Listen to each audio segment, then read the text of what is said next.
Najib Telma, des actualités uniques, dynamiques et renversantes dans le journal TV. Batimax, le partenaire des bons plans. Batimax, la qualité au meilleur prix. Lulchanao ni fampalalambaovao. 5 filières au choix, paramédicaux, droit, gestion et management, commerce et marketing, communication. Investissez dans une valeur sûre. Choisissez Uprime. Cara, découvrez le goût exotique de la crème de coco. Cara, le spécialiste de la noix de coco. Lulchanao ni fampalalambaovao. Réalisez votre rêve d'étudier en France avec PEF. PEF manulchawanao ni fampalalambaovao. Parcours études en France, Cap 3000 Anjar.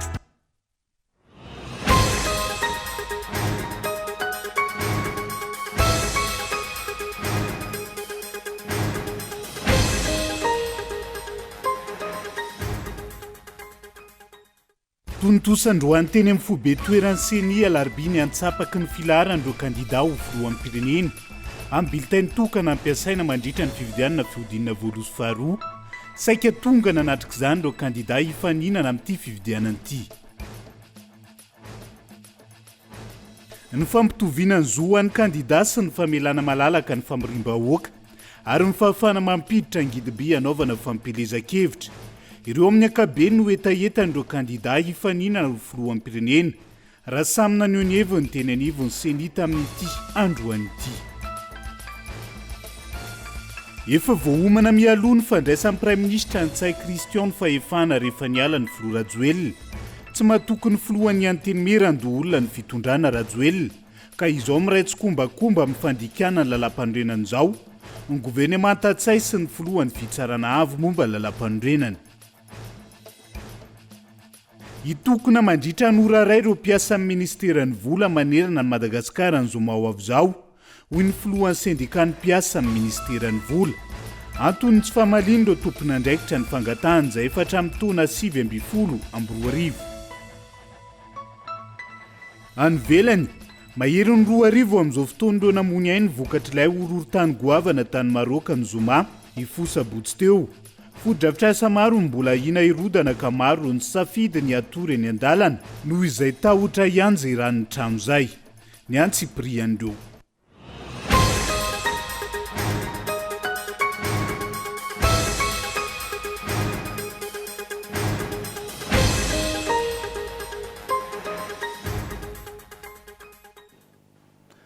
Alatsinainy faraika amby folo ny volana septambra taona 2024 ampifaliany indray tombo klasy tombo vavy no hijidiana ny tokantranao amin'ny ala ity. Tonga soa ato anatiny fampalalam-baovao atena ny araba ary manasanao ihany koa anaraka izany hoentsika manokatra ny fampalalam-baovao. Tonontosandroany maraina teny amin'ny fobe toeran'ny seni alarobiny atsapaky ny filaharandreo kandida ho filohan'ny pirenena. Amin'ny bilitainy tokana ampiasaina mandritra ny fividianana filohan'ny pirenena fihodinana voaloso faharoa saika tonga nanatrika izany avokoa ireo kandida hifaninana amin'ity fividianana filohan'ny pirenena ity tahorian'ny lisitra ofisialy navoaka ny fitsarana avo momba lalam-pandrenana sabotsy lasa teo. Miroso avokoa araka izany ny fanomanana rehetra hoy ny filohan'ny seni androany ary efa andeha anotany bilitainy tokana ihany koa izy ireo amin'izao fotoana izao. Henri Florian. Androany maraina no notanterana ny antsapaka ho an'ny filaharan'ireo kandida ao anatin'ny bileta tokana ampiasaina mandritra ny fividianana filoham-pirenena fihodinana voalohany sy ny fihodinana faharoa. Tetsy amin'ny foibe toeran'ny seni alarobiny no nanatanterahana izany ary saika tonga avokoa ireo kandida hifaninana amin'ity fividianana ity araka ny lisitra ofisialy navoaka ny ACC na ny fitsarana avo momba ny lalam-panorenana ny sabotsy lasa teo. Nizotra ampilamina ny fanantanterahana ny antsapaka ary natao tao anatin'ny lalàna mifeny fividianana. Tonga niatrika ity fotoana ity ihany koa ny filohan'ny fitsarana avo momba ny lalam-panorenana sy ny filohan'ny seni. Araka ny antsapaka notontosaina androany maraina ity araka ny lisitra ofisialy toy izao ny filaharan'ireo kandida ho filoham-pirenena ao anatin'ny bileta tokana ampiasaina amin'ny fividianana izao. Eo amin'ny laharana voalohany ao anatin'ny bileta tokana ny kandida Razafinjoelina Tahina avy amin'ny antoko firaisankina ny Titanindrazana na ny FDT. Laharana faharoa kosa ny kandida Ajo Andrianarivelo avy amin'ny antoko MMM na ny Malagasy miaramiainga. Eo amin'ny laharana fahatelo ny kandida Andry Rajoelina avy amin'ny antoko TGV na ny Tanora Gasy Vonona. Laharana fahaefatra ny kandida Ratsiraka Roland avy amin'ny antoko malagasy tonga saina na ny MTS. Kandida larana fadio anatin'ny bileta tokany ny filoha teo aloha Marc Ravalomanana avy amin'ny antoko Tiako Madagasikara. Larana faenina ao anatin'ny bileta tokany ny kandida Parena Auguste avy amin'ny antoko Tsarata Afina. Eo amin'ny larana fafito kosa ny kandida André Raubel avy amin'ny antoko ARB na ny Anjomara Sirivo Baovao. Kandida larana fahavalo kosa no ahitana ny Rajafitsandrofa Jean Brunel avy amin'ny antoko APM na ny antoko politika madio. Eo amin'ny larana fahasivy kosa no misy ny Lalana Ratsiraonana avy amin'ny antoko Fihavanantsika. Larana fahafolo kosa ao anatin'ny bileta tokana ny filoha teo aloha Hery Rampianina avy amin'ny antoko Herivavao an'i Madagasikara na ny HVM. Eo amin'ny larana faha 12 Raderanderina Sindrison Daniel avy amin'ny antoko FM. Ary eo amin'ny larana faha 12 kosa ny kandida Ratsetson Jean-Jacques Kadzedidia avy amin'ny antoko fahefa-mividiny malagasy. Ary eo amin'ny larana faha 13 sady farany ny kandida Randrina Soloniako Siteny avy amin'ny antoko politika miisa 4 mitambatra. Nandritra ny lahateny izay nataon'ny filohan'ny CENI no nanamafisany fa ho andeha atsy Afrika Atsimo izy ireo amin'ny fikirakirana ny bileta tokany ampiasainy mandritra ny fifidianana.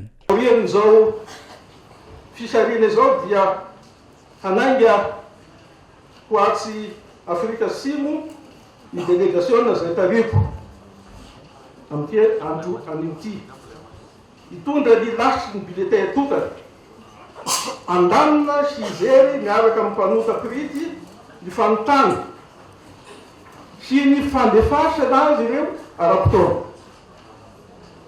Iraka voalohany ihany zao atao androany zao fa mbola misy hafa atao hanamarinana tsara ny asa fanotana sy ny famonosana ireo bileta ireo araky ny isa sy ny toerana ary ny bureau fandrasam-bato handefasana azy. Araky ny andininy fahatelopolo ka hatramin'ny fahatelo amby telopolo ny lalàna 15 sy 20 tsipika 4 mifehin'ny CENI dia miantso anareo kandida izahay. Miantso anareo kandida izahay hanendry ireo zay hosolo tenanareo kiaraka ivory aminay mba hanara-maso ny dingana manaraka eo amin'izay fifidianana. Ankoatr'io nanamafy ihany koa ny filohan'ny CENI fa anomboka tsy ho ela ny fizarana ny karatry ny mpifidy. Dingana fahatelo dia anomboka ihany koa ny fizarana ny karatry ny mpifidy eny anivo ny fokotany. Misy ny fandaminana apetraka mahakasiky izany.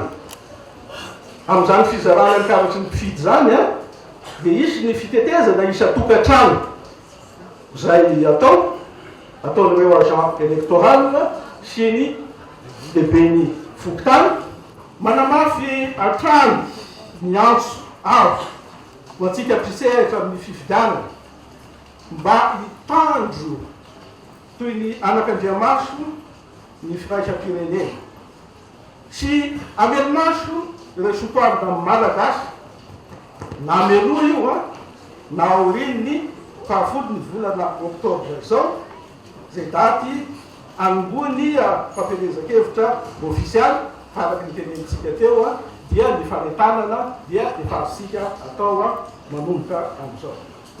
Ny fifidianana filoham-pirenena fihodinana voalohany sy fihodinana faharoa no ampiasaina ity laharany kandida ho filoham-pirenena ity araka ny voavatry ny lalana velona feny ny fifidianana. Ny 10 oktobra vavy izao no anomboka ny fampielezan-kevitra amin'ny fifidianana filoham-pirenena ity. Raha toka ny fahavalo ny volana novambra kosa no ifarana izany fampielezan-kevitra izany amin'ny fiatrehany fifidianana fihodinana voalohany. Izay ny filarana fa ny fampitoviana zoan'ny kandida tsiraray avy sy ny famelana malalaka ny famirim-bahoaka ary ny famafana mampiditra angidiby anatanterana ny fampielezan-kevitra. Ireo amin'ny ankabeny no isan'ny etaetan'ireo kandida hifaninana ao anatin'izay fifidianana filohan'ny pirenena izay raha samy naneho ny heviny taorian'ny atsapaka teny amin'ny CENI tamin'ity androan'ity. Henri Florian. Raikitra ny azakazaka ara-pifidianana manomboka eto izay no azo ilazana ny toedrara politika eto amin'ny tany sy ny firenena taorian'ny antsapaka ho an'ny filaharany kandida rehetra ao anatin'ny bileta tokana.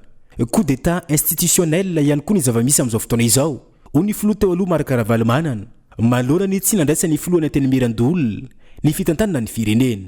coup d'état institutionnel ny diany zany satria atoko lalan'ny lalam-panombenana dia zavatra tsy azo elana mihitsy io satria président sénat matoy izy président sénat dia voafidy izy teo na dia olona tao ihany ary ro sénateur ihany ary dia fidy azy tokony fidiana zany dia ao ray izay faharoa tsy azo tenenteneno zany fotsiny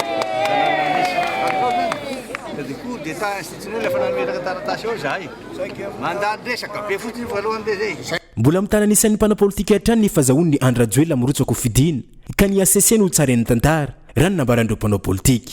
Eto zany zahay dia milaza sy manambara fa rehefa nanao ny atsisika rehetra ny fitsarana avy momba lalam-panorenana ary nanaiky ny firotsahako fidiny dia aleo ny vahoaka malagasy no itsara hoe tokony tantana ny firenena malagasy ve ny olona tsy malagasy intsony.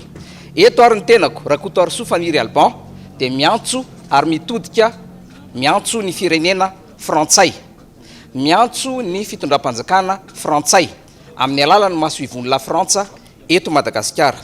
Raha ny fahalalana azy dia tokony esorina tsy ho frantsay intsony ny filoham-pirenena teo aloha. Ny antony dia izao voalaza tsara ao anatin'ny andinin-dalàna mahakasika azy ireo fa dia very ny nationalité na ny zoam-pirenena frantsay raha toka misy an'ireto karazany telo reto ao no mitranga. Manana zoam-pirenena hafa ankoatran'ny frantsay ilay olona. Faharoa, io olona io dia mitondra ny tenany fa manana zoam-pirenena an'izay firenena ipetrahan'izay. Ary ny fahatelo dia mitsinjo ny intérêt na ny koa ny tombontsoa hafa ankoatran'ny tombontsoan'ny la Frantsa ilay olona anankiray. Nafampana ny adievitra ho an'ireo kandida taorian'ny fisariany lehilaharany ny maraina teo ary nandefa afatra mivantana amin'ny CNI mitaky ny ampitoviana ny kandida rehetra eo anatrehan'ny lalàna ireo kandida ary ny fainekana ireo kandida izay manana fahefana apiditra angidimby ampiasaina amin'ny fampelezan-kevitra mba hitoviany ny kandida tsirairay avy.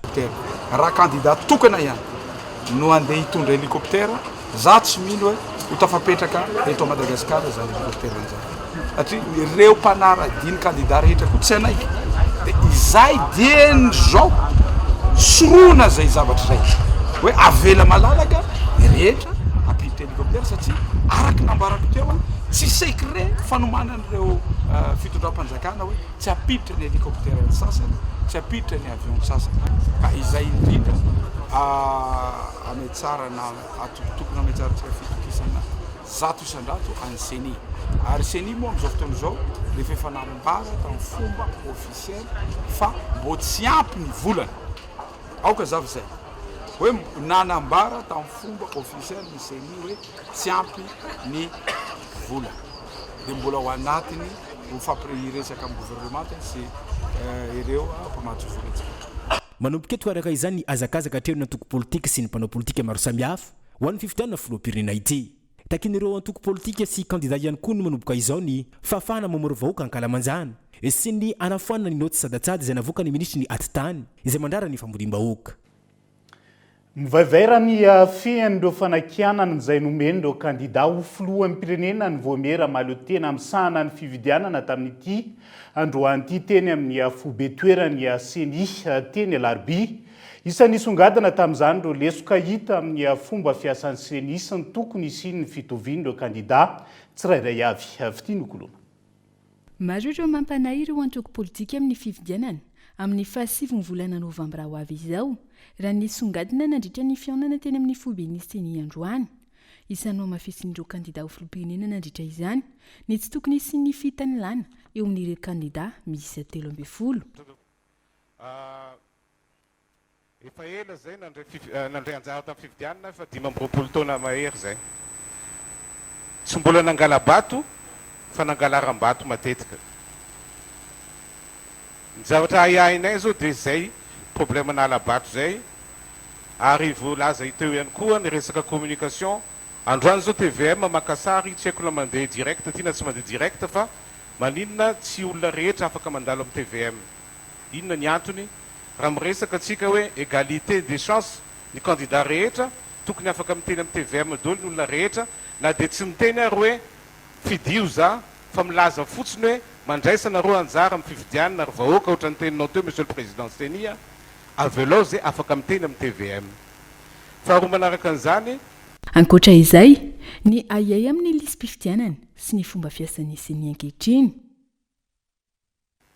Ny olona tamin'ny OIF zay dia nilaza zareo hoe manaiky ny CENI fa misy doublon hoe 11 000 doublon. OIF ny teny an'izany amafisinao ve zay monsieur le président ary nanamafy ihany koa izy hoe critère ny doublon tenen'ny président CENI ozy izy anakienina zay vao égal doublon. Zany hoe en même temps raha mitovy ny anaranao fanampiny anarana miaraka amin'ny anarany numéro ny karapanondro, numéro ny adresse miampy numéro ny karapividiana sy ny sisa anakenina zay vao doublon. Nefa raha miena roa na telo fotsiny io dia efa mety midangana 500 000 any le doublon.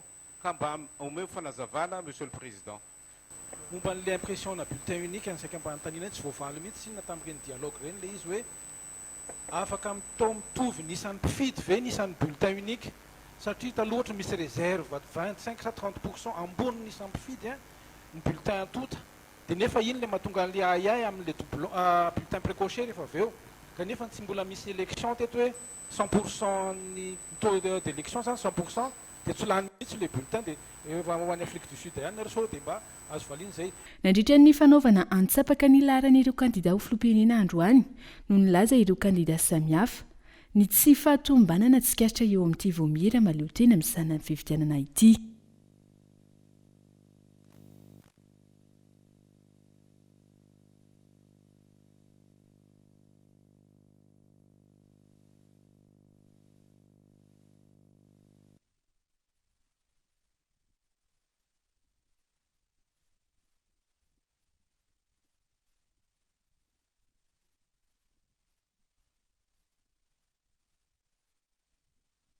tankina sy vahalalana ny rehetra tamin'ny didina avoaka ny HCC na io momba ireo voalaza fa nafeny fepetra ka nekena ho kandida na ny fitondrana ny tany sy ny fanjakana taoriny fametram-pelany Andry Rajoelina. Samy manontany tena ny mpanara-bavaony amin'ny hoe ara-dalàna tokoa ve ireo rehetra ireo momba ny fahazoany Andry Rajoelina mirotsaka samy manana ny faneho-keviny ny tsirairay. Mbola tantara hafa koa ity fanomezana fahefana ny Prime Ministra hitantana vonjamaika ny tany sy ny fanjakana ity rehefa nametram-pelany Andry Rajoelina. Efa taratra izany ny fangatana hevitra nataon'ny Tsay Christian teny amin'ny HCC. Nanao taratasy tsy fahafahana misahana izany ihany koa ny filohan'ny Sénat Hermanana Razafimahefy izay manana filoha lefitra roa afaka misolo azy. Tervemanta hanomezam-pahefana ny Prime Ministra Tsay Christian no natao. Tsay Christian izay efa Prime Ministra talohany na filoham-pirenena any Andry Rajoelina. Izy no tena mahazo tombotsoa ara-politika amin'ny fitazomana sy fanomezam-pahefana matanjaka any Tsay Christian. Tsy ny filohan'ny Sénat no nomena ny fahefana. Na inona efa fandikan-dalàna izany. Aiza ao anatin'ny lalam-panorenana no misy ny teny hoe gouvernement collégial, aiza ny texte hoy ny mpanara-baovao. Dia tanan'ny filoha teo aloha Andry Rajoelina sy ny ekipa n'izao sary rehetra izao. Tsy voahaja ny lalam-panorenana, tsy arahan'ny HCC rehefa ho amin'ny tombotsoa politika ny filoha teo aloha Andry Rajoelina. Ny baribary indray no mahatany tsy tan-dalàna ny eto Madagasikara. Ny androm-panjakana tokony ho sarotiny amin'ny fiarovana izany ankehitriny no tsy manatanteraka sy mandika izany. Nanao fanambarana diplomatika ny Amerikanina mampirisika ny fanatanterana ny fifidianana ao anatin'ny fanajana ny demokrasia. Samy manana ny andinkaniny fanambarana iny ny rehetra. Ny ekipa ny Rajoelina io manao ambiletra tikano tsy tikano io. Misy ny mpanohitra sy tsy mpiaradia tsy mitovy hevitra amin'ny fanjakana ankehitriny izao. Misy ny sendika, fiarahamonim-pirenena, fikambanana samihafa na avaram-pianarana, ny ray aman-dreny isa-tokony indrindra ny FFKM. Osa andrainy andraiky ny mifanandrify aminy ve izy ireny. Manoloana ny rouleau compresseur izay fiteny ny mafana fo pomba ny Andry Rajoelina. Ahoana ny toy n'izao rehetra izao. Tena hono marina sy ny safidim-bahoaka leo ny fitaka sy lainga nandritra ny 5 taona ve no avoaka ny 7 novambra 2024 io. Matoan-datsoratra izay fa kajy politika azo amaritana ny fandraisan'ny Prime Ministre Tsay Christian ny fitantanana ny firenena amin'izao fotoan'izao. Ireo mpanao politika tamin'ity androany ity tsy misy ny antony tsy tokony andraisan'ny filohany anteneran-dolona. Razafimahefy Hermanana ny fitantanana taorian'ny fametram-pialany ny filohan'ny Repoblika fandikan-dalàna no zava-miseho amin'izao fotoan'izao raha ny fanazavana trany fitiany. Voaporofo izao fa tsy mifampatokony izy samy TGV sy ireo mpiaradia amin'ny filoha teo aloha Andry Rajoelina ho ny fanehoan-kevitra ireo mpanao politika ka tonga amin'izao fandikan-dalàna ny lalam-panondrenana izao indray ny firenena. Tsy atokesan'ny filohan'ny anteny miarandoolona ka nitadiavana fomba tsy anomezana azy ny fahefana. Ny zavatra mahavariana dia sady tsy nilatsaka filoham-pirenena ny filohan'ny antemeran-doolona no sady salama vatana saina sy fanahy. Eo zany no mampametraka fanontanianany maro hoe inona no antony nanomezana ny fitantanana kolleziala ho aza diny fa andriamatoa Razafy Mahefa Heriniaina dia olony TGV ary tena TGV original mihitsy raha izay ny azo ilazana azy fa mety tsy nahafeny fepetra ve izy amin'ny fatokisana sy ny fisokafany amin'ny mampanao politika azy. Izay zany mahavarina anatin'ilay izy fa ny fandikany rehetra azy na tiana na tsy tiana aloha dia tafiditra anatin'ilay kajikajy politika daholo zany rehetrarehetra zany mba hoe tsy isin'ny namozy ty mety ho fivadiam-pitokisana tampoka ataon'ny filohan'ny Sena izay andimby ny toeran'ny filoham-pirenena izay nilatsaka ho filoham-pirenena io. Ka aminay zany dia zao fandikana ankitsirano ny lalam-pandrenana izy io izay fantatsika tsara fa ny lalam-pandrenana izay tsy azo ivalozana ny didy avoakan'izany fitsarana avy momba ny lalam-pandrenana izany. Raha iverenana nanomboka tamin'ny volana Jona 2024 no efa nitanany andraikitra maha-praiminisitra lehiben'ny gouvernemanta Itsay Christian nandritra ny fotoam-pitondran'ny filoham-pirenena Rajonary Mampianina nandray ny fitantanana taorian'ny fametraha-pialany Olivier Mahafaly Solonandrasana. Nihetsiky ireo solombavambahoaka 17 izay teny amin'ny kianjan'ny 13 Mey tamin'izany fotoana.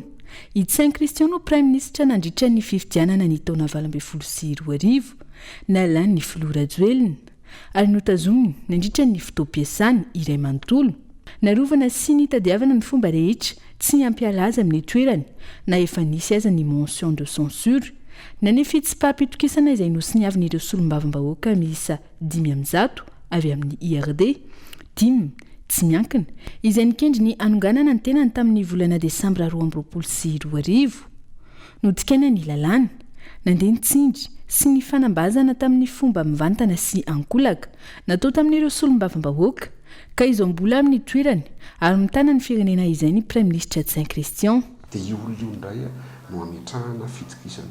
Inona zany ny tena kisarisary misy inona ny tena kilalao politika tiantsika tongavana eto amin'ny tany sy ny firenena. Ny zavatra misy aloha dia izao kendany vomangana sesika niany ray tony tokony fitondrany reto raha mitoy izao satria olona fananaovana rosiny hoe ho esorina ho alana noho ny tsy fahombiazana noho ny tsy fahatanterahany velorano izay velorano napetraka ny filoha amboninahitra reo zany ao anatin'ilay izy dia mbola io olona io ihany no ametrahana reo fitokisana ankehitriny ka nananaovanareo ny mikendamaky rehetra ny fitapitaka rehetra ny tsindry rehetra tao anatin'ilay izy hoe anosehana ny filohan'ny Sena mba tsy handingana izany toerany filoham-pirenena izay milatsaka ho filoha izany ka. Antoko politika sy herovelona maro amin'izao momba ity toerana no raisiny sy nametrahan'ny praiminisitra Itsay Christian ity inona no iraka napetraky ny lehibeny dia ny filoha teo aloha Andry Rajoelina amin'izao fitariana ny gouvernement collégial izao tsy izy ve ny fitany lana fa nomezana tombon-dahana ny kandidat-mpanjakana amin'ny fotoan'ny fampelezan-kevitra ary avita anara-maso ireo fahefam-panjakana sy fitaovam-panjakana tokoa ve iantoka ny fitovian'ireo kandidat rehetra ampanjaka ny fahalalana maneho hevitra isian'ny fitoniana mialoha sy mandritra ny fifidianana ary aorian'ny fifidianana. Idirantsika lalindalina kokoa ny makasiky ny endrika tsy fanarahan-dalàna iray iny rehefa avy eo fa inona sy ny krizy korotana eto amin'ny tany sy ny firenena manoloana ny tsy fanarahan-dalàna ataon'ny Sena ny afitany lany ny fitsarana avy momba lalam-pandrenana amin'izao fotoan'izao hoy ny firaisamonim-pirenena sy antoko politika tamin'ity androany ity. Ny faneken'ny fitsarana avy momba lalam-pandrenana ny firotsahako vidiny Andry Rajoelina izay maneho taratra sahady izay mety ho fandikan-dalàna amin'ny famoahana ny voka-pifidianana Daniela Mino Aso. Maneho ny aiainy mety sy ny krizy sy korontana eto amin'ny tany sy ny firenena mialoha mandritra raorian'ny fifidianana filoham-pirenena izay ho tanterahina ny 7 volana Novambra ho avy izao ireo firaisamonim-pirenena sy antoko politika maro ireo endrika tsy fanaran-dalàna ho an'ny seni miariary ihany koa ny fitanilany ACC amina kandida iray hatramin'ny fanekeny ny fandava ny filohany antenimieran-doholona hitondra vonjimaika ny firenena izay mampiaia sahady amin'izay mety ho voka-pifidianana ho ny firaisamonim-pirenena ninany fandava ny filohan'ny sena fotsiny ny fahefana zay tokony ho raisiny dia anisany tsy mifanaraka amin'ny lalam-panoina satria lalam-panoina tsy manome safidy hoe ho raisinao zao tsy ho raisinao fa hoe ianao no mandimby eo rehefa miala ny filoham-perinasa ireo rehetrarehetra ireo zany no mitambatra no miteraka aiay ny aiay no miteraka tsy fitokisana dia zay tsy fitokisana zay no atahorana hiteraka tsy fanekena ny vokatra eo rehefa aorianao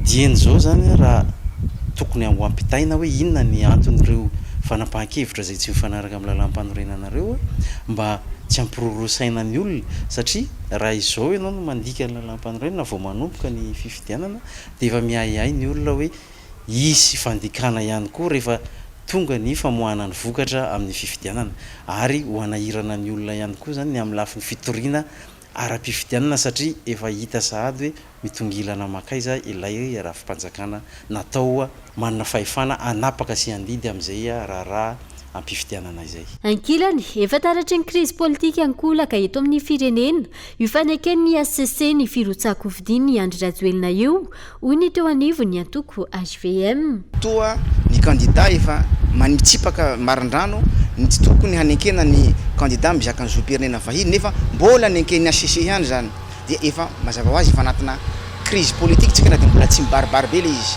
ny faharoa manaraka an'izany fatatsika tsara mety conséquence zany amin'ny fiainam-pirenena mbola henketsika foana ve olona no tsy akory hoe olona ministre na olona DG na SG fa président de la République zay hoe olona anisany miantoka ny fiandrianam-pirenena ka averiko ndray mandeha amin'ny fomba ahoana ary no ahafahantsika miala ao anatin'izany fiarovana ny fiandrianam-pirenena zany raha ohatra ka tanty ka mipetraka ny fanekeny ny ACC aniny candidature ny olona anankiray iny tompona ndraikitra feno amin'izay mety hitranga mialoha mandritra ary aorian'ny fifidianana ny ACC sy ny seni ho hiatrany ireo firaisamonim-pirenena sy atoko politika naneho ny heviny manoloana ny tsy fanaran-dalàna sy izay fitanilana izay fa efa voaomana mialoha ny fandraisan'ny Prime Ministre Ntsay Christian fahefana rehefa niala ny filoha Rajoelina ary nanohana ny fanatanterahana ny fitsarana avy momba lalam-pandrenana tsy matokony filoha ny antenimieran-doholona ny fitondrana Rajoelina ka izao miraitsy kombakomba mifandikana ny lalam-pandrenana izao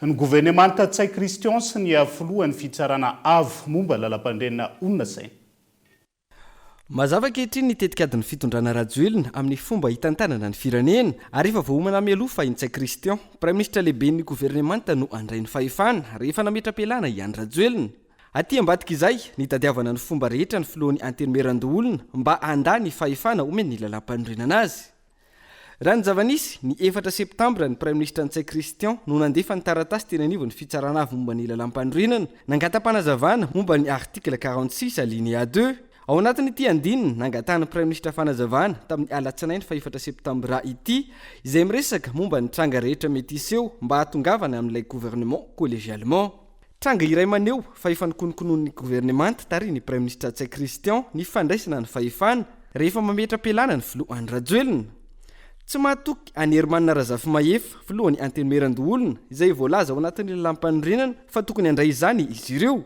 no tsy fisian'ny fahatokisana sy fitiavana ny kajikajy politika samihafa io tonga hatramin'ny fandikana ny lalàna mazava ny ao amin'ny lalam-panorenana ao amin'ny andininy fahenina amby 7 sy ao amin'ny andininy faharoa amby 10 ao amin'ny andininy faharoa amby 10 manokana voarakitra mazava ao amin'ny andalana fahatelo fa raha misy ny trangana empêchement mahazo ny filohan'ny antenimieran-doholona vao miroso amin'ny gouvernemanta ny fiarah-mitantana gouvernement collégial teto tsy nisy ny fanonganam-panjakana ary mazava ny voarakitra ao amin'izay andininy faharoa amby 10 izay nefa say ny filohan'ny HCC no miaro sy milaza fa efa ao anatin'ny lalam-panorenana izao zava-misy izao raha misy tsy fahafahany ny filohan'ny Sénat en cas d'empêchement ny filohan'ny Sénat dia même solution que mitovy amin'le vahaolana voalazany andininy fahenina amby 7 teo dia ny gouvernement miaraka no mitondra ny andraikitry ny chef d'état par intérim mialatsiny tompoko fa ny atao hoe empêchement voalaza ny teny fantsay ao amin'ny andiny faharoa diapolo empêchement ny président sénat zany ka hanendreny ny fitsanavy-marala-pandrenana ny chef d'état par intérim gouvernement collégial ny empêchement voalaza eto dia tsy ilay empêchement voalaza ny andininy hafa mikasika ny filohan'ny république hoe en cas de resaka hoe fahasalamana rabata ny naratsaina misy an'izany eo mikasika ny filohan'ny république fa ny empêchement zay voalaza eto hoe empêchement ny président ny sénat eto dia voambolana amin'ny akapobeny zany io métafiditra eo démission métafiditra eo rénonciation noho ny interprétation tsika an'izay empêchement zay ve noho izay interprétation zay de hivoaka ny lalam-pandrenina ve tsika hanendry olona hafa akoatry ny gouvernement collégial zay efa voalazan'ny lalam-pandrenina rehefa tianao arovana hovaina amin'izay andraisana azy ny lalam-pandrenana na efa voasoratra mazava azy fa raha empêchement ihany vao afaka miroso amin'ny gouvernement collégial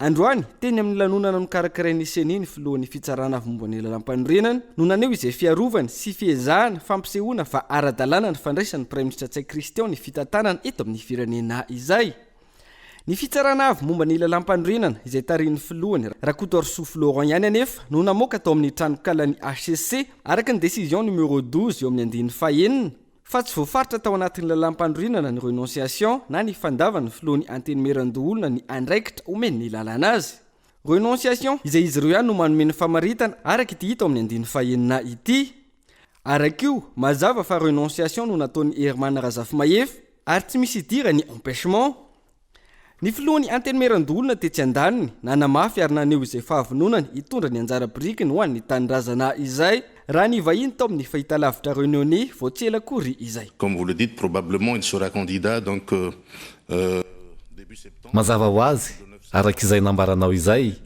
raha toa ka ho candidat filoham-pirenena ny filoha Andry Rajoelina manomboka amin'ny voalohan'ny volana septambra izany hoe ny 6 septambra ny marina kokoa tsy maintsy ametra-pialana ny tenany araka ny lalam-pandrenana dia ny filohan'ny antenymeran-doholona no tsy maintsy miantoka ny filoha mpisolo toerana.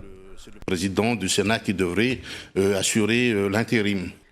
Tsy lalàna vaomaly ny lalam-pandrenan'ny République fa efa 13 taona izao ary efa nafantatra izany hatry ny nandraisan'ny toerana ny filohan'ny antenymeran-doholona efa nivonona amin'ny andraikitra izay hosahany eto amin'ny tany sy ny firenena ary io namafisany tamin'ny fahitalavitra io tetsy andana nefa efa nanomana ny raharaha mialoha ny praiminisitra tsai kristian sy ny gouvernement tatariny ary izao no mafisany ny filohan'ny HCC izao HCC izay no heverina hitandro ny voarakitra ao anatin'ny lalam-pandrenana ka dia izao miara-milomano anatina fandikan-dalàna izao ny rehetra tsy mahatoky ny filohan'ny antenymeran-doholona ny fitondrana Rajoelina hitantana ao anatin'izay 10 volana latsaka izao ka dia io iarahany rehetra mahita io efa nanomana kisary hafa ihany tamin'ny fanendrinan'ny jeneraly Ravalomanana Richard Oloolona fa noho ny antony isan-karazany dia ity aloha no atao izao aloha no izorana na eo aza ny voalaza ao anatin'ny lalam-pandrenana. Dia izay ihany koa no hoentsika amin'ny sendra vetivety eo anaty doka fohy ny fitakian'ireo mpampianatra mpikaroka sy mpikaroka mpampianatra sy ireo mpianatra eny anivony anjerimanontolo amin'izao fotoana izao eo ihany koa ny raharaha raiky 20 septambra ray sy 2 tany Etazonia apahany amin'ny fanadihadiana sy vaovao misongadina mbola hoentina aminao rehefa avy eo mandrapitafa vetivety ary.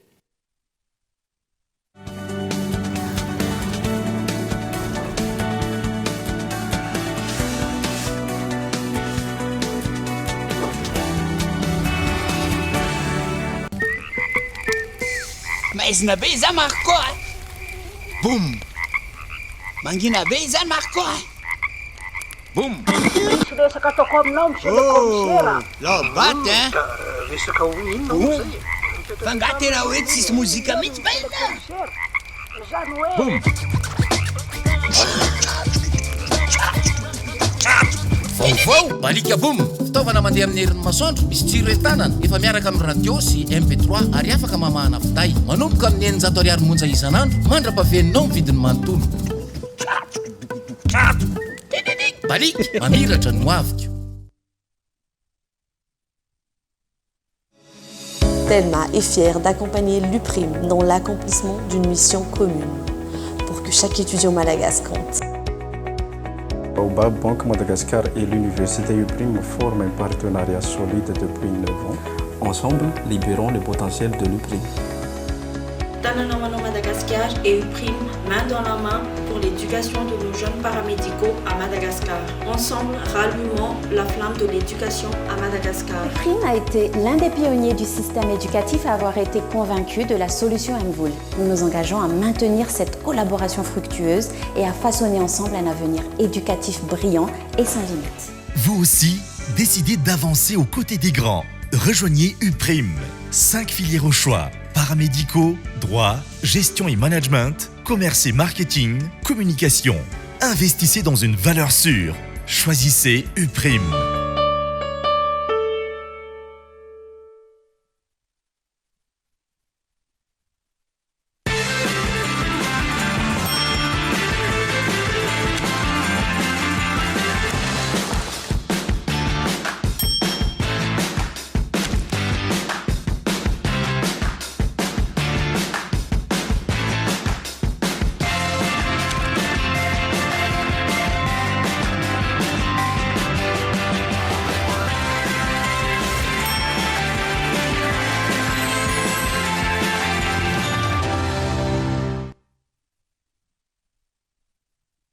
Université PEF, parcours études et formations. 3 filières au choix. Informatique, 2 options. Développement d'applications et web, réseau et base de données. Droit, diplomatie et relations internationales. Management et administration des affaires pour obtenir les diplômes de licence et master suivant le système LMD. Admission sur sélection de dossiers et entretien. Inscription ouverte au Cap 3000 Anjar. Contact 038 45 085 85 020 85 085 85. En choisissant l'université PEF, vous misez sur le changement, l'innovation et l'excellence. Université PEF, l'excellence à portée de main.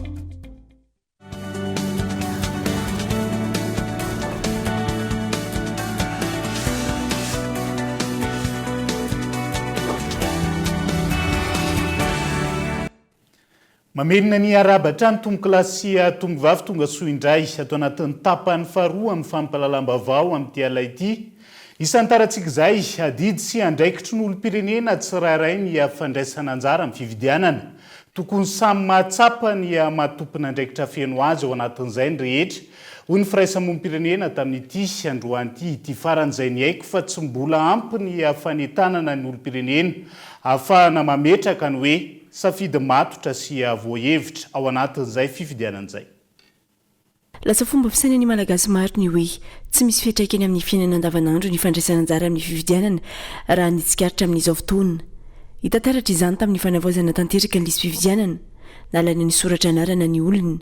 Maro amin'ny olona ihany koa no mihevitra fa fombafomba atao sisa ny fandatsaham-bato fa efa fantatra mialoha ny hitonitra. Matetika ny olom-pirenena zany mieritreritra hoe tsisy hidirany kapoakambaroko izay président Hollande eo dia io izay no mampahatsiahy hoe tena misy hidirany amin'ny kapoakambary, tena misy amin'ny fahafahatsika mampiditra mianatra ny zanatsika, tena misy amin'ny fahafahatsika mitsabo tena zany izay olom-pirenena voafidy ho filoham-pirenena eo.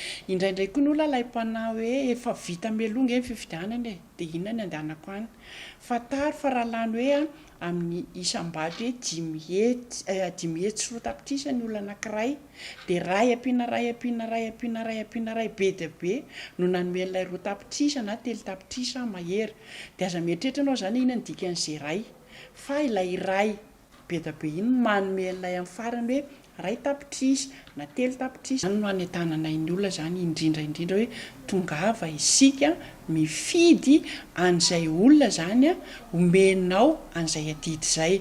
Aza diny fa hoe solo-tenantsika zany ny olona mitondra dia iza zany le olona eritreretinao hoe menao an'ilay fahefana, ampindramana an'ilay fahefana amin'ny diontanao avy hiantoka an'ilay hoe fiainantsika, miakonantsika, ny ankehitriny sy ny hoavy. Isan'ny antony mampalaina ny olona anao ny adidiny amin'ny fifidianana ihany koa ny tsy fampiny ny fampahafantarana sy ny fanentanana. Isan'izany ny mahazava-dehibe ny fandraisana anjara amin'ny fifidianana sy ny fiantraikany amin'ny andavanandrom-piainana hoy ny firaisamonim-pirenena ka tokony hojerena. Anisan'ny mahatonga ny olona malaina koa ilay fandraisana vaovao tsy feno na ilay vaovao diso. Dia iny zany no mahatonga anay koa hoe ho avy ny fotoana fanaovana fampelezan-kevitra amin'izao koa efa misy koa latsaka vidiana fanehoan-kevitra dia aza mihaino izay tantarain'olona fa ianao a ilay olom-pirenena no mitadiavan'ilay vaovao tadiavinao. Hifidy zany tsika izao dia mitadiava hoe fepetra toy inona no ilainao a ahatonga anao anomen'ilay safidy kandida anankiray. Dia izaho ilay fomba rehetrarehetra anananao an'ilay hoe ny anahy kosa izay mahafenao an'ireto fepetra reto a nomeko ny fitokisako, nomeko ny fahefako a anapako ny fiainako sy ny fiainan'ny firenena. Dia izay no anentanana ny olona hoe aza mihaino hoe manao an'izao hony ilay kandida ohatr'izao hony fa isika no mitadiavan'ilay vaovao. Dia misy ny tambajotra sosialy io a misy an'ilay teneniko teo indraindray io a misy an'ilay vaovao tiana halaza fotsiny dia mety ho diso iny. Raha maheno zatra anankiray dia miezaka antsika mahafantatra ny hoe tena izay tokoa ve. Eo zany tsika ny hoe mila manana vaovao maro-potitra alohan'ny andraisantsika ny fanapahan-kevitra. Maro koa ny kandida mety ho hitantsika mivantana na tsy mivantana, zany hoe mety amin'ny alalan'ny gazeta na tambajotra sosialy.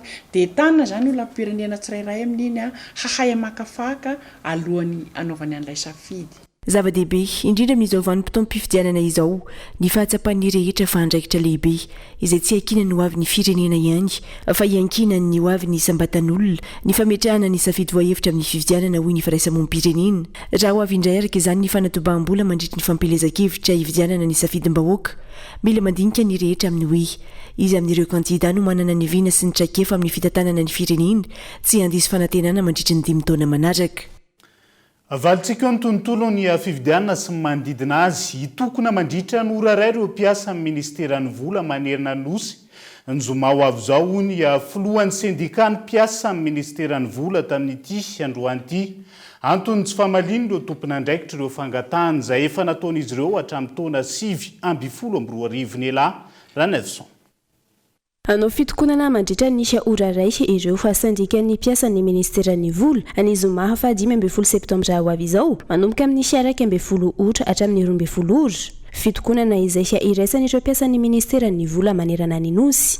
Izay ataonay amin'ny 15 ny volana septambra zoma zao zany izay arak'le fa nanovanay assemblée générale moa dia adiny ray monja amin'ny 12 ora maraina jusqu'à hatramin'ny 12 ora. Dia eto zany zay dia miantso ny namana rehetrarehetra manerana ny Madagasikara izay mahatsiaro tena fa mpiasan'ny toe-karena sy ny vola mba hiaraka irahina amin'ny fanatanterahana ny grevy adiny ray monja io. Misy ny taratasy izay ataon'ny lehibe tompon'andraikitra moa isaky ny direction générale izay milaza fa miasa foana ny ministera zany manomboka amin'ny 7 hatramin'ny 4 latsinainy hatramin'ny zoma dia mazava ho azy arak'le nitenenina teo hoe izay amin'ny temps normal izay zavatra izay ho antsika namana mpiara-miasa rehetra.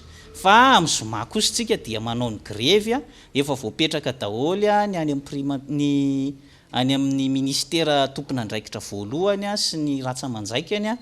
Antony tsy misy valiny hatreto ny fangatahana izay ataon'izy ireo raha ny fanazavana. Takin'ny mpiasa ao anivon'ny toe-karena sy ny ministeran'ny vola dia eo aloha ny voalohany indrindra ilay statut général ny agent public izay napiriminy nga prime ministre ao aminy ao fotsiny hatramin'izao efa ho 3 volana zay ny resaka intégration ny mpiasa ireo zany dia ilay mpiasa-panjakana tsiraikitra fa efa nafeno taona izay takin'ny lalàna mba hiovany ahatonga azy mpiasa-panjakana raikitra fa dia nanomboka tamin'ny taona 2012 no bloqué ihany koa izavatra io dia tao anatin'izay efa taon'izay zany misy olona maromaro izay nijanona fotsiny teo zany. Fahatelo dia ny distinction honorifique izay efa trany amin'ny taona 2012 ihany koa no bloqué daholy ary tsy nareo ngamba mahafantatra fa na any amin'ny toeram-piasanareo any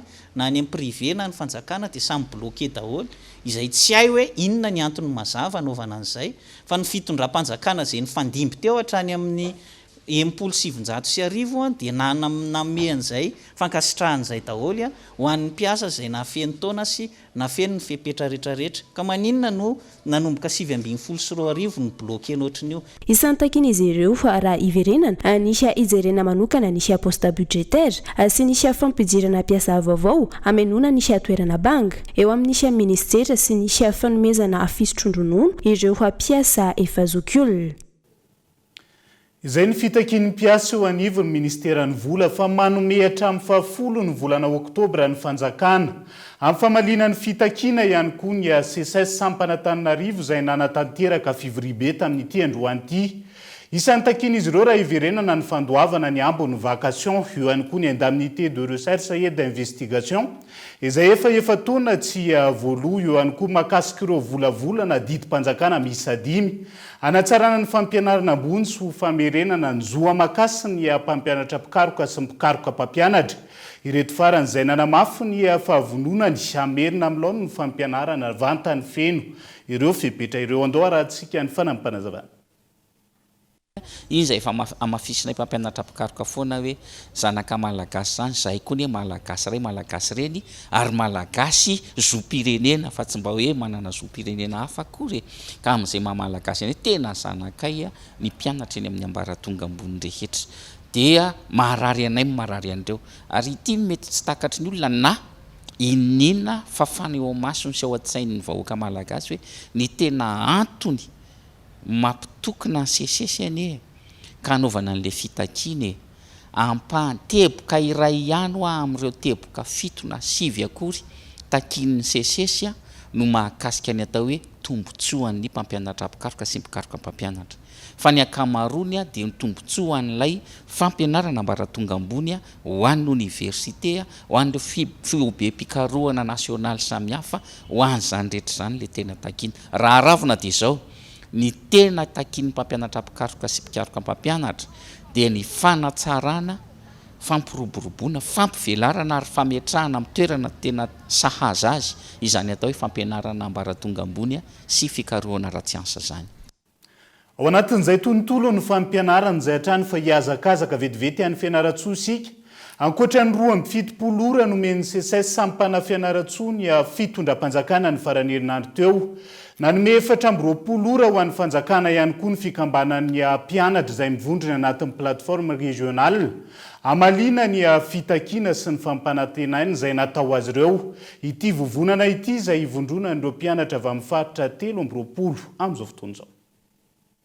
Manoloana ny fitombony isan'ny mpianatra miditra eny amin'ny ambaratonga ambony ny fisian'ny grevy lavareny ataon'ny ireo mpampianatra ka mampikatso ny fampianarana ny fiakaran'ny vidim-piainana ankehitriny dia nanao antsoavo amin'ny fitondram-panjakana ireo mpianatra mivondrona eo anivon'ny faritra 320 izay mandato fianarana ety Andrainjato ity maraina ity. Izay zany raha tonga eto dia hanao ny fitakiana satria maro ny olana misy ety amin'ny université dia fantatsika manerana Madagasikara ka izay eto moa zany dia plateforme régionale ety amin'ny université fianaratsoa.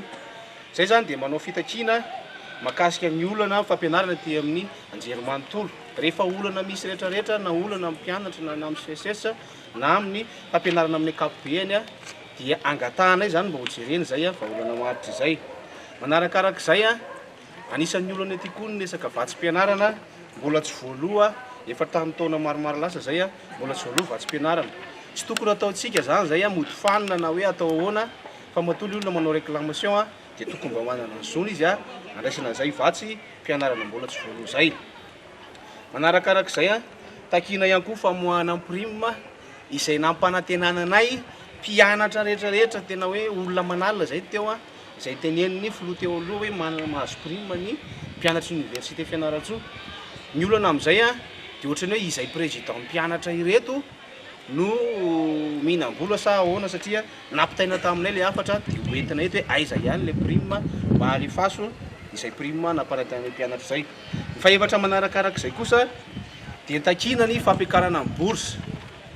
Raha miakatra ny karama-mpiasa dia mba jereo koa zany ianay satria vidim-piainana nge miakatra tena miakatra be vidim-piainana tokony mba hiakatra koa ny borsa fa tena hoe tsy misy dikantsolo izy a raha mbola ampitaina zao vidim-piainana amin'izao fa nanaovana izao antso izao ihany koa ny tsy fanajana ny rafitra misy ny anivon'ny université sy ny tsy fijerevana ireo fotodrafitrasa iainan'ireo ankizy mpianatra isky fitakina fagnavaozana sy fagnatsarana ireo fotodrafitrasa efa misy eto amin'ny anjerimanontolo satria ny mpianatra moa fa mahay maro isan-taogno mahay maro nefa ny tragno tsy mitombo miamaratra ohatra hoe magnano pour FAQT zao efa tonga raiky mahery izy may nefa tsisy fagnamboarana nefa mpianatra mahay mitombo avagny hitantsika ny vidim-piainana mahay lafo ifantrahany hoe ray aman-dreny sahirana agnan-tanàna afaka fitakina fagnajana ny franchise universitaire satria tatoazy koa manomboka maro be zay olo tsy magnaja le franchise universitaire nefa io zay efa mipetraka hatrizay katramizao dia mitaha koa zegny zay mba fagnajana le franchise mipetraka mbola hambaranay zany fa tsy horava mandrakizay ny plateforme régionale fa vao maika mifankaty eto ny université ny fianaratsoa koa mampitandrina zany izahay ho an'ireo zay minia na mikasa hamotika an'izany plateforme zany eto ampamaranana ary raha efa enonareo aby izy rehetrarehetra teo satria raha tsika mahita am'izao ity ny trano mbola tsy vita hatramin'izay nefa rotaona latsaky zay dia manome efatra amin'ny roapolo ora ny tokony andraiky tsy ambaratonga ny amahana an'ireo olona voalatsaitsy ambon'ireo fa raha tsy zany dia hitatsika eo indray ny toyny atanjona amin'izao etika izao moa dia ny mba hisiny ny fampianarana mirindra ao anatin'ny fiarahamonina tonga lafatra ka mba ho manam-pahaizana ho reharehan'ny firenena tokoa ireo tanora ireo izay mivoaka amin'izany fampianarana ambony izany pejany toe-karena mbola mijanona ho fanamby goavana ho an'ny mpitondra fanjakana amin'izao fotoana ny fiadiana amin'ny afandranana ny tsokosoko ny volamena ho ny mpahay toe-karena izay nanaovana fanadiadiana tamin'ity androan'ity tsy ampy ankilan'ny fepetra sy ny finiavana ara-politika ifehezan'izay hatreto antony mahavitsy ireo mpandraraha indrindra misehatra anatin'ny afandranana ara-dalàna anao ny fampodiana vola vahiny isan'ny rafitra natsanga ny fanjakana andrindrana ny fanondranana volamena eto Madagasikara manomboka izao ny comptoir de l'orge rafitra izay natao isan'ny dingana lehibe amin'ny fampanaran-dalàna ny sehatra araka ny tatry ny filakevitry ny minisitra ny 20 septambra 2022 lasa teo ny fametrahana ny comptoir de l'orge izay tsy afona ny mpanondrana ny tsokosoko ny volamena hoy ny mpahay toe-karena fisile comptoir de l'orge zany za tsy mino hoe io anakana an'le trafika io fa mety mampiena an'le trafika angamba raha iverina hoe tokony asa le izy ny mpanao trafika any averiko tsara rony fivoahana eto Madagasikara na zany le izy ary amserana tsambo raha ny ry izy ary amserana amin'ny roplanina reo ihany ny fivoahana eto Madagasikara satria tsika nosy fa le izy volonté politique zany tsy misy satria mora contrôler ny zany raha Madagasikara nefa hitatsika zany fa hoe mivoaka foana le arena le volamena indrindrandrindra dika zany hoe ny olona anaty fitondrana zay manana an'le fahefana mivatana na akolaka no afaka mamoaka an'le volamena zay araka ny namafisiny ty mpahay toe-karena ity hatrany maro ny teboka tokony hojerena ifehezana izay fanondranana tsokosoko ny volamena izay isan'ny lara-pamehana ny fanamafisana ny fepetra eny anivon'ireo seranam-piaramanidina rehefa tsy misy volonté politique zany tsika isécuriser ny port sy ny aéroport indrindra ny aéroport satria rehefa miresaka volamena tsika vitsy trafika mandalo amin'ny sambo satria be lava loatra zany le fotoana lany any ambony sambo de misy insécurité bebe kokoa fa matetika zany mandray aéroplanina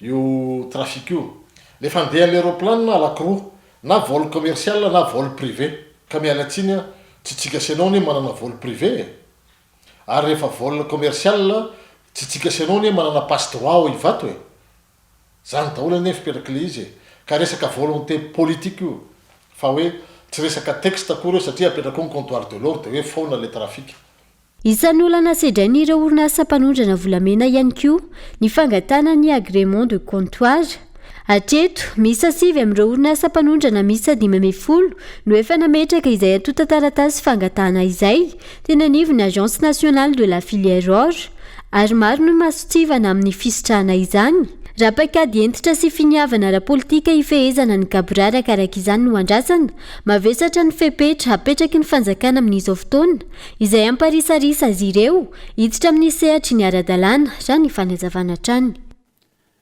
Lafomba vao hafa feno 2020 taona katroka tamin'ity androan'ity nitrangana fampiroroana izay nanamarika ny États-Unis ndraiky 20 septambra 2020 asa fampiroroana izay nipoahana fiaramanidina tamin'ny World Trade Center ka nafatolona mahery ny 2020 ana manampahaizana momba ny fifandraisana eo amin'ny sehatra iraisan'ny pirenena tsy mahasoa ny asa fampiroroana antony tokony ametrahana ho lara-pamenatra ny fifampiresahana amin'ny lafiny rehetra.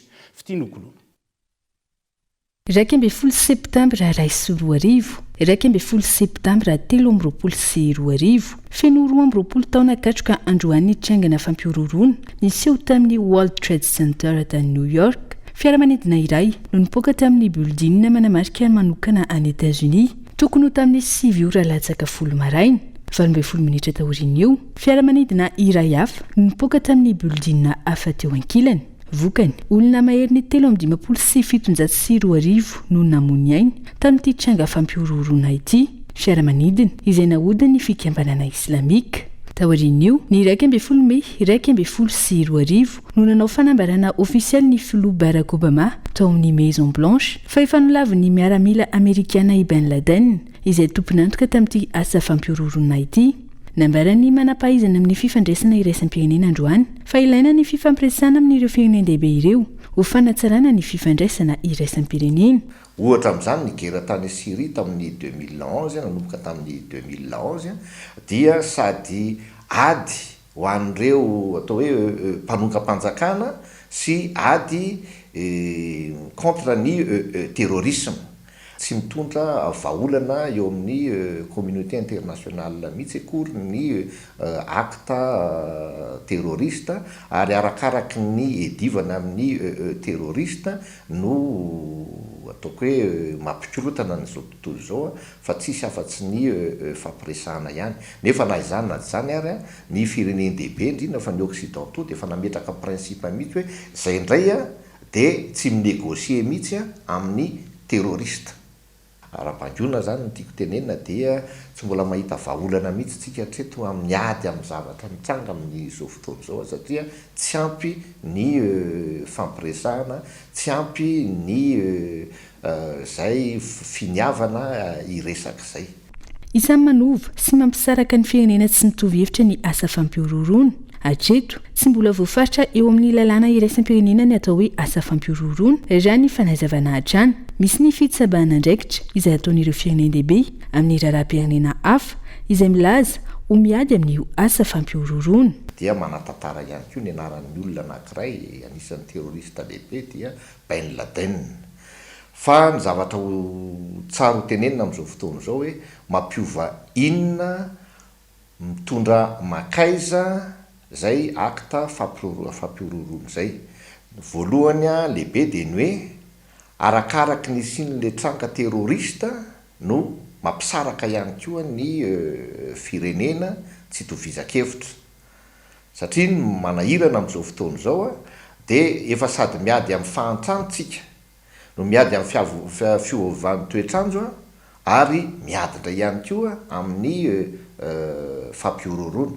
Dia midika an'izay zany mifangaroaro daholo ny rehetrarehetra ka dia le terrorisme tena nataon'ny firenendehibe atao hoe fitaovana prétexte tamin'izany fotoana zany mba ahafahana mijustifie ny fitsabajabahana any amin'ny raharaha tokantranony Syrianina.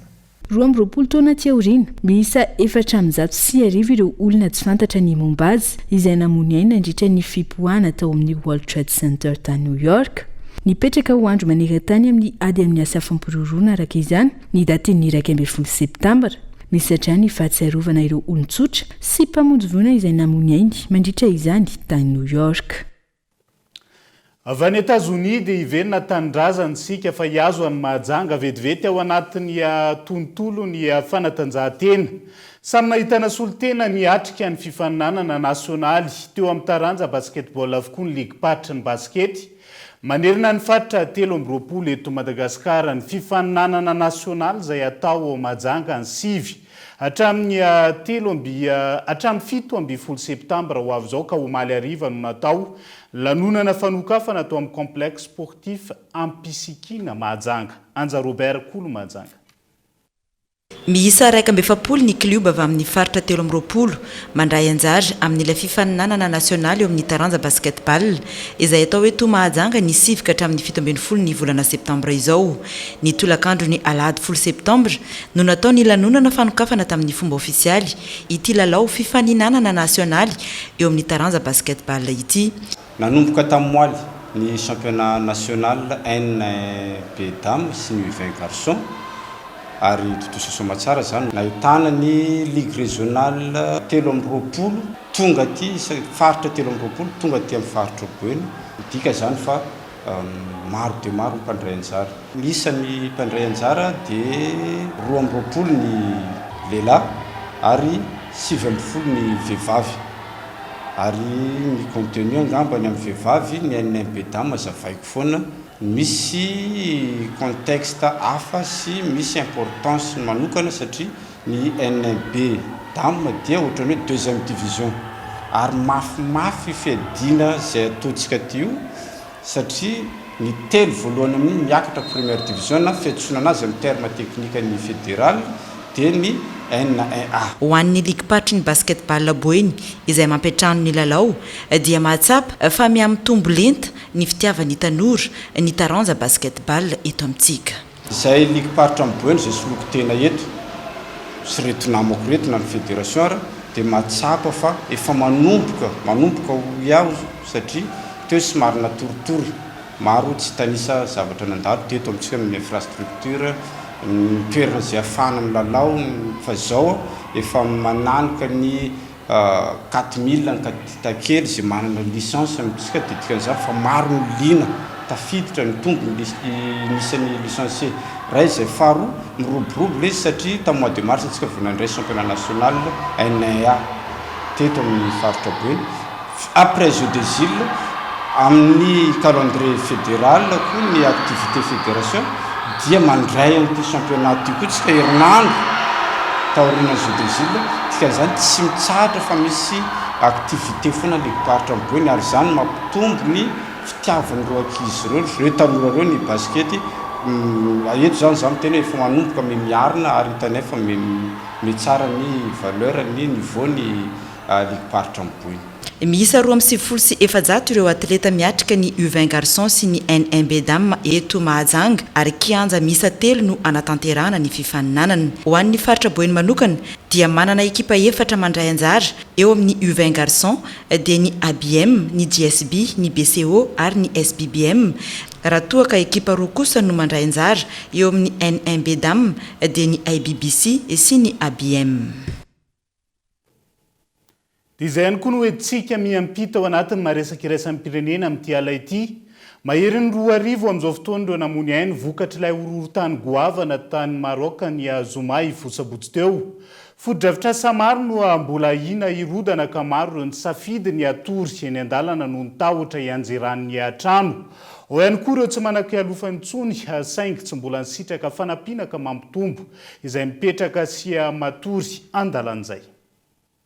Tafakatra 104 arivo ireo namony ainy vokatry ny horohorontany goavana tany Maroka ny Azoma ivosabotsy teo. Anaty fahoriana tanteraka ireo Marokana tamin'ny faritra ny Trangany Loza. Ao ny mbola mikarika ireo akaiky azy ambanin'ny tranondrava. Eo ihany koa ireo mbola manantena ny haveloman'ny fianakaviany ka mifanaretsaka ny any amin'ny hopitaly. Foto-dravitra samaro ankilany no mbola hina ianjera ka maro ireo misafidy ny antory eny amin'ny lalana noho ny tahotry ny mety ho fianjeran'ny foto-dravitra sa ireo. Eo ihany koa ireo tsy manan-kialofana intsony noho ny faharavan'ny trano fininany. Andro fahatelo androany, maro ireo mitarena fa tsy mbola nisitraka fanampiana. Ifanosehana ny fandraisana fanampiana ara-tsakafo avy amin'ireo tompony andraikitra. Araka ny tarehimarika navoaka ny OMS, Marokana maherin'ny 3 hetsy no voakasika ity horohorontany ity. Ity no horohorontany goavana indrindra tany an-toerana. Tapitretreto ihany koa ny fiarahantsika ho an'ny androany naiza misy anao ankasitrahany ianao nanaraka ny fampalalam-bavao hatramin'ny farany manam-pitafa ho amin'ny rapitso indray ary. Tombo kilasy tongo vavelo matomboko.